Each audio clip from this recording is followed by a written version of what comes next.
So Gareth Southgate has quit as England manager after 8 years in the job, and you can't argue with the fact that he's massively improved English football. When he came in, England had just been knocked out by Iceland in Euro 16, but grouped in the 2014 World Cup, and the national team was in a really bad place. But Southgate has come in and transformed it. He's installed a belief in mentality into these players, which has been so crucial in our recent success. Southgate's first major tournament and the first time we saw the waistcoat on the big stage was World Cup 2018, and I don't think anyone thought that with that squad we could get near to the semi-finals, but Gareth Southgate worked his magic and did so even with Ashley Young at left back. Overall, a quarter-final, semi-final and 2 finals is a massive improvement, but we just couldn't go that one step further and win a tournament. That's what needs to happen with whoever becomes the new manager, and today I'm going to look at the likely candidates for the job and see how England would tactically set up with them at the helm and if they're a good fit or not. So let's start with someone who's been out of a job for a while, and it seems like maybe this is the one that he's been waiting for. It's Graham Potter.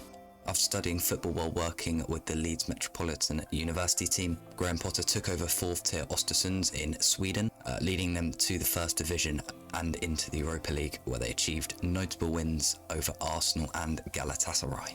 His success in Sweden led to his appointment as manager of Swansea in 2018.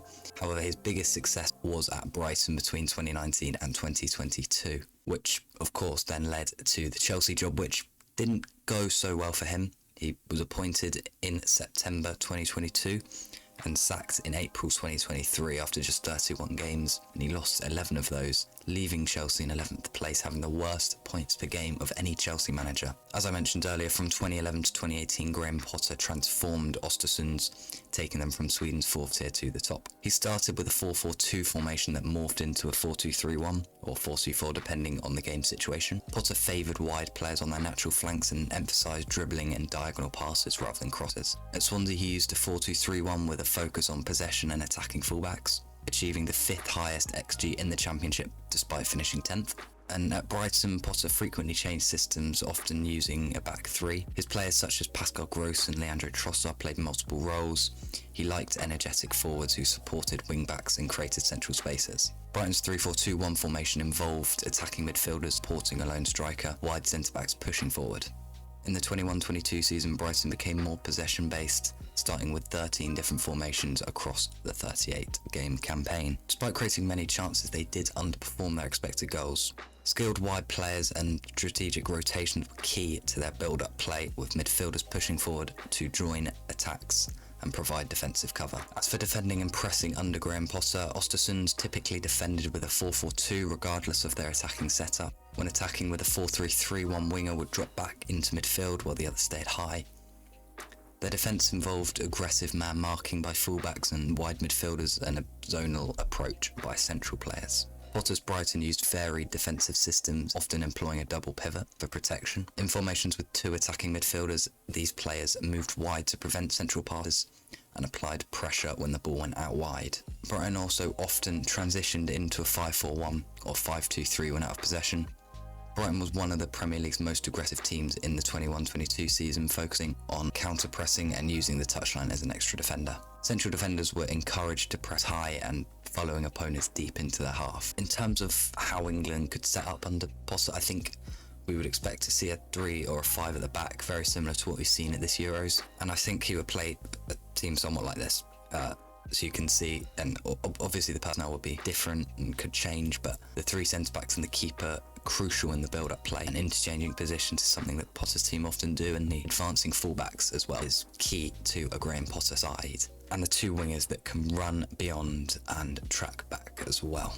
Potter has said he's ready to be back in management. Personally, I'm not sure about him for the England job, as it does feel quite similar to Southgate, but he's undoubtedly a talented manager and could be successful, so helps he's English. Next up is another manager out of a job, another manager who was sacked by Chelsea, and a manager who spent a lot of his career in England, but he isn't English. It's Mauricio Pochettino. Pochettino built his reputation at Espanyol and Southampton before getting the Tottenham job, and at Spurs he transformed them into a Premier League title contender and Champions League finalists despite not winning any silverware, but Spurs. His success led to a move to PSG where he won his first league title but failed to secure a Champions League trophy. A year after leaving PSG, he became Chelsea manager, tasked with transforming a team off the back of finishing 12th place. He did guide them to a 6th place finish, an EFL Cup final and an FA Cup semi-final, but it wasn't good enough. He lost his job at the end of the season.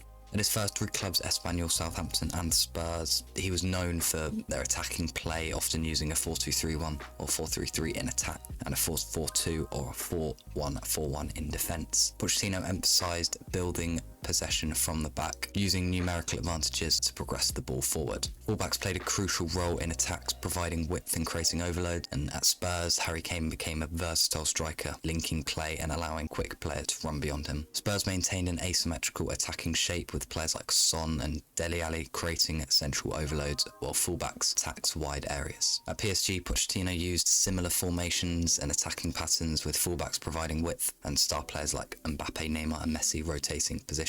However, managing the star-studded front three proved challenging, particularly in pressing intensity, leading to adjustments in his defensive approach. Pochettino's high, intense pressing is key to his teams, and winning the ball back quickly after losing it is also essential. And Pochettino does often prefer the stability of a back four, which becomes narrow when pressing begins. He demands versatility and hard work from his players, with fullbacks advancing and a defensive midfielder dropping back to maintain the defensive structure. Over time, intense pressing has become less critical in Pochettino's tactics, showcasing his adaptability, and at Tottenham this adaptability was key to their run to the Champions League final, where he used a mid-block to block central passing lanes and force play out wide. At PSG, Pochettino varied his defensive strategies but often favoured for a high press domestically. Despite his reputation for intense pressing, Pochettino's adaptability is evident. So how would Pochettino set up as England manager? Well, it probably would look quite similar to Potter with a back four or a back five, but he can see the back four where Rice would come back to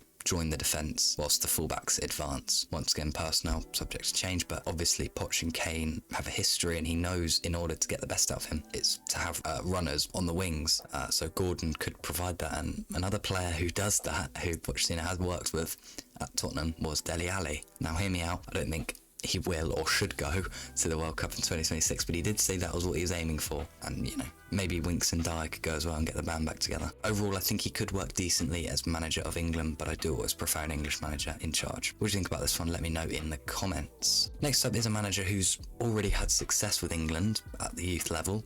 It's Lee Carsley, and just like Southgate once was, he's managing the under-21s and won the under-21s Euros in 2023 without conceding a single goal, scoring 11 and winning all 6 games. This success has led to him being heavily linked with the England senior job. As for tactics, Carsley often favours a 4-2-3-1 or 4-3-3 formation. These setups allow for a balance between defence and attack, providing solidity in midfield and flexibility in attack.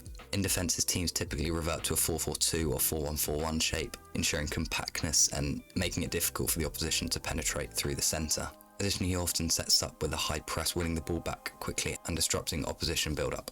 Carsley's team are often also compact and close down passing lanes, and transitioning quickly from attack to defence is crucial. In attack, they build up out from the back and use wingers and wide players to stretch the opposition defence. The double pivot in midfield is also crucial to his sides, allowing them to have control over the game. And overlapping fullbacks are also key. Another big advantage of Lee Carsley is his ability to work with young players, obviously having worked at the youth levels, and obviously then his knowledge of the youth squads and players he can call up to the senior team. So I think he would set up with something similar to this, with a back four and advancing fullbacks. As I mentioned, a double pivot in midfield and a number 10 is prominent in his system too. Overall for Carsley, I don't mind him, and experience at international level is always useful, but I'm not completely sold on him yet. I think he probably will get the job as an interim manager like Southgate did, but whether he'll keep it or not, we'll have to wait and see. Now obviously there's loads more candidates, but 3 is all I could squeeze into this one. So if you want to see a part 2 with more managers like Lee Howe, Pep Guardiola, Tuchel, there's loads more, I'm forgetting them, Lampard, then let me know. And if the support on this video is good, then I will make another one. Thank you very much for watching, and I'll see you on the next one. Goodbye.